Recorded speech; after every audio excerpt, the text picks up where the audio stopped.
Oi, gente, vamos lá para mais um vídeo.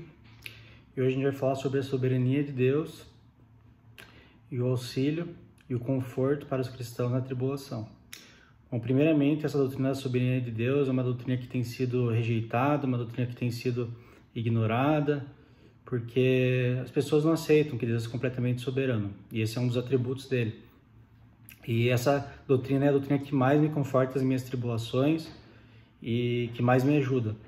Eu queria começar lendo o capítulo 3 da Confissão de Fé Batista, de 1689. Ela vai falar sobre isso. Vai falar sobre o eterno decreto de Deus.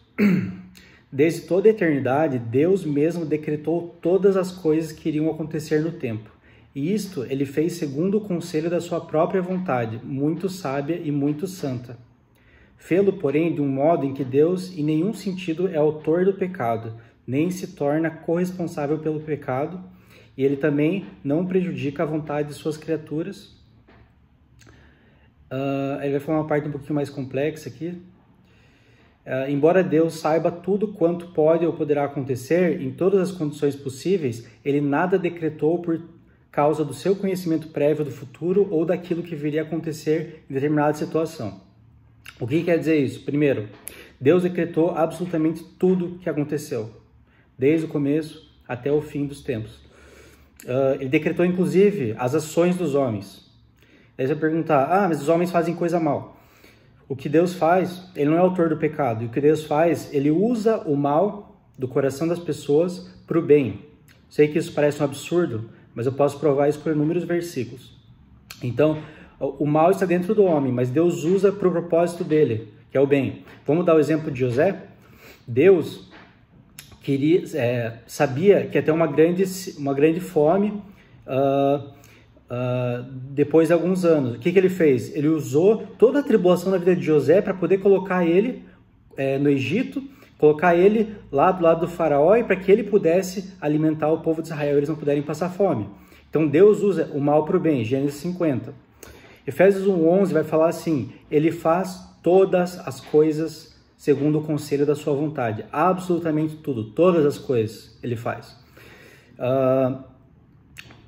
Tem outro versículo que, Romanos 11:33, fala assim: porque dele, por meio dele e para ele são todas as coisas. Deus faz tudo por meio dele.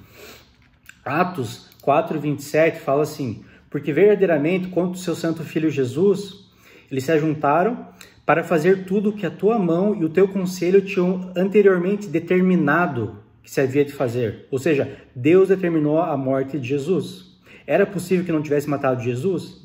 Se os homens não quisessem, não vão mais matar Jesus. A gente tem o livre-arbítrio, então a gente não quer mais matar ele. Não, era impossível, porque Deus determinou que Jesus seria morto para salvar a gente dos nossos pecados.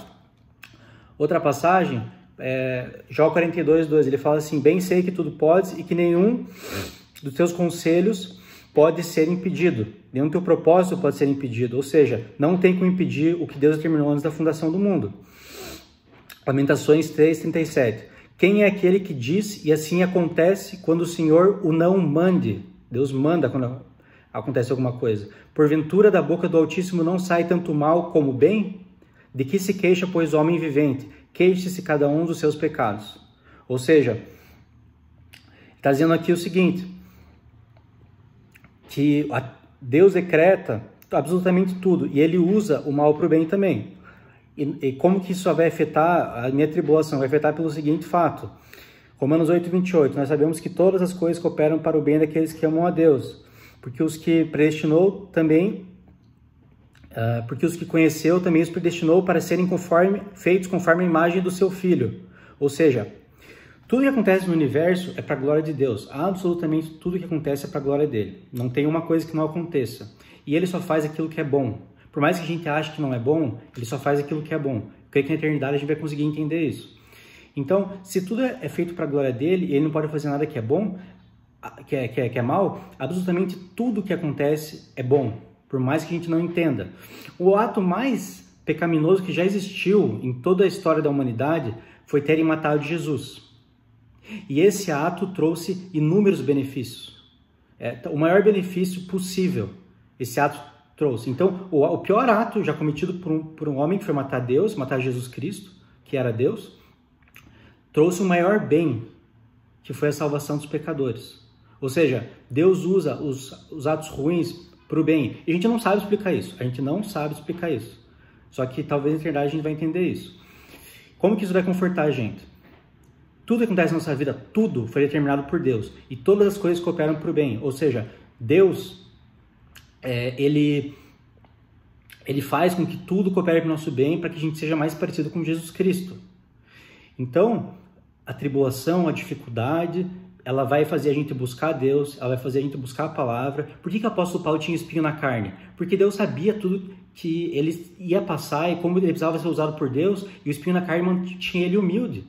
Quando a gente está passando por tribulação, a gente busca muito mais a Deus. Deus repreende quem ele ama.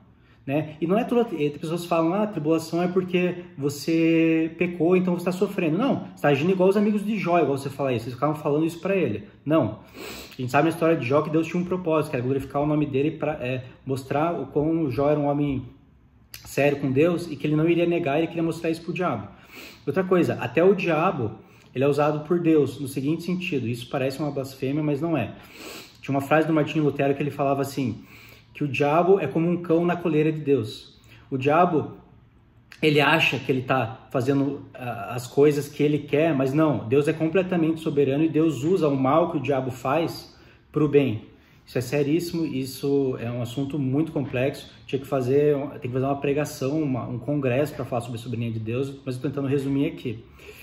Então a gente tem que pensar o seguinte: se tudo é para o nosso bem e tudo é feito pela glória de Deus, ele não pode falhar, ele não pode pecar, e a gente tem que entender que ele nos ama e por mais que a gente não entenda, essas coisas cooperam para o nosso bem. Se Deus controla a vontade das criaturas, quanto mais ele controla doenças, quanto mais ele controla a natureza, quanto mais ele controla tudo que está no mundo. E esse é o nosso conforto, isso é algo que tem servido muito conforto para mim, essa doutrina que foi esquecida porque os homens não querem admitir. O homem tem um coração muito orgulhoso, ele não quer admitir na palavra que Deus faz todas as coisas conforme o conselho de sua vontade. Ele não quer admitir que Deus ordenou que Jesus fosse morto, segundo Atos 27, 28. Ele não quer admitir que por meio dele são todas as coisas. Ele faz absolutamente tudo para a glória dele, ele não é autor do pecado, a gente não sabe explicar isso. A criatura continua sendo responsável, que nem fala ali na confissão, e ele faz tudo o que é para o bem. Então, gente, se você tiver alguma dúvida, se você me conhecer, pode falar comigo sobre isso que eu explico melhor o assunto. Toda glória a Deus.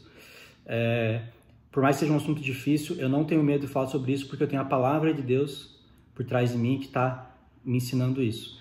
Que isso seja de conforto para você. Deus está no controle de tudo, ele faz tudo para o teu bem, ele faz até as doenças, tudo, as piores coisas, os sofrimentos, a perda de entes queridos, cooperam para o nosso bem, e a gente tem que pensar na eternidade. As coisas que acontecem aqui na Terra são sombras. O que é isso aqui comparado à eternidade? Nossos sofrimentos são passageiros. A gente tem que olhar que a gente vai ter a alegria completa no céu. E outra coisa, Jesus, ele fala, eu quero que vocês tenham a completa alegria. E o fruto do Espírito é paz, alegria, amor. Então nós podemos passar uma vida feliz mesmo sofrendo tribulações, mesmo sofrendo dificuldades. Então creiam, confiem em Deus, ele é muito bom, ele vai sustentar você, ele vai te dar paz na tribulação. Ore muito pedindo, passe um dia orando, passe uma tarde orando, passe dias orando, porque ele vai encher você do Espírito Santo, ele vai te dar alegria no meio da tribulação. Amém? Então que Deus te abençoe, e é isso.